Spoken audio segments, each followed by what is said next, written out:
নমস্কার। আজকে আমরা এই ভিডিওটিতে দেখব নতুন ভোটার কার্ড যারা আবেদন করেছেন তাদের সেই কার্ডটি এখন কোন অবস্থায় রয়েছে, অর্থাৎ স্ট্যাটাস কিভাবে চেক করব। এবং যদি আপনি আপনার ভোটার কার্ডের কোনো সংশোধন করেন তো তার স্ট্যাটাস কি রয়েছে আজকে আমরা এই ভিডিওতে আলোচনা করব।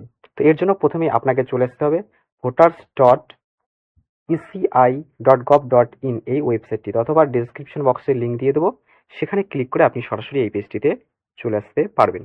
পেজটিতে আসার পরে দেখতে পাবেন এখানে লগ ইন এবং সাইন ইন বলে দুটো অপশন রয়েছে।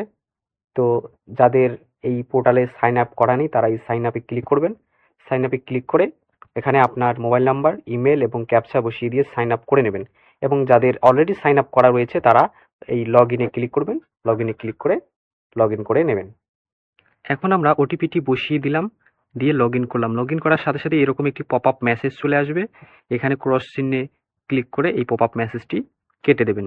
এরপরে স্ক্রল করে নিচে চলে যাবেন, একদম স্ক্রল করে নিচে চলে আসবেন। আসার পর দেখতে পারবেন এখানে ট্র্যাক অ্যাপ্লিকেশন স্ট্যাটাস বলে একটা অপশন রয়েছে, এখানে ক্লিক করবেন। এরপর স্ক্রল করে নিচে চলে আসবেন এবং এখানে দেখতে পারবেন যে এন্টার রেফারেন্স নাম্বার। আপনি যখন আপনার ভোটার কার্ডটি আবেদন করেছেন তখন একটা রেফারেন্স নাম্বার আপনার মোবাইলে SMS এর মাধ্যমে এসেছে। তো সেই রেফারেন্স নাম্বারটি এখানে বসিয়ে দেবেন এবং সাবমিটে ক্লিক করবেন।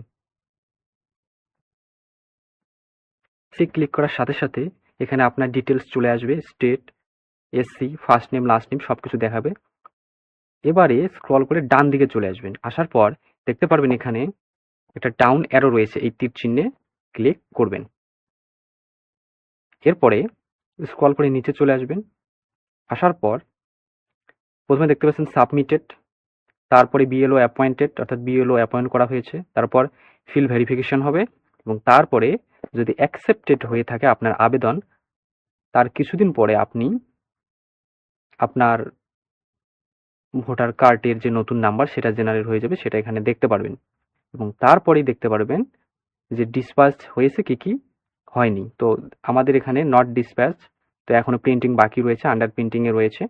তো এখানে আপনি আপনার যে ইপিক নাম্বারটা রয়েছে সেটা দেখতে পারবেন। তো এই নাম্বারটা আপনি চাইলে খাতায় লিখে নিতে পারেন অথবা কপি করে নিতে পারেন। তো আমরা এখান থেকে কপি করে নিব।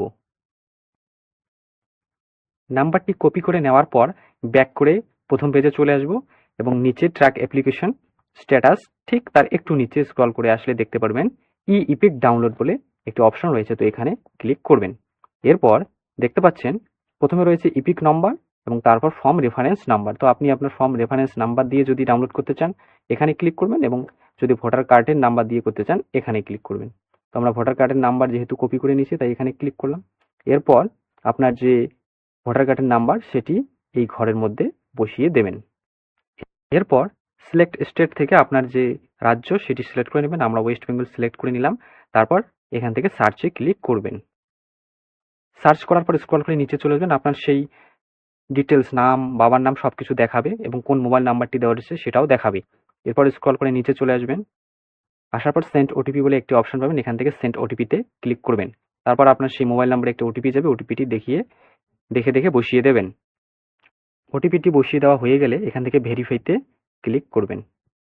এরপর ওটিপিটি সাকসেসফুলি ভ্যালিডেশন হয়ে গেলে দেখতে পারবেন ডাউনলোড ইপিক বলে একটি অপশন চলে এসেছে। তো এখান থেকে ডাউনলোড ইপিকে ক্লিক করবেন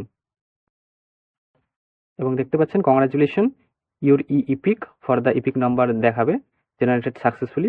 দেখতে পাচ্ছেন আমাদের ভোটার কার্ডটি কিন্তু সাকসেসফুলি ডাউনলোড হয়ে গেল। তো এই ছিল আজকের ভিডিওটি দেখার জন্য অসংখ্য ধন্যবাদ।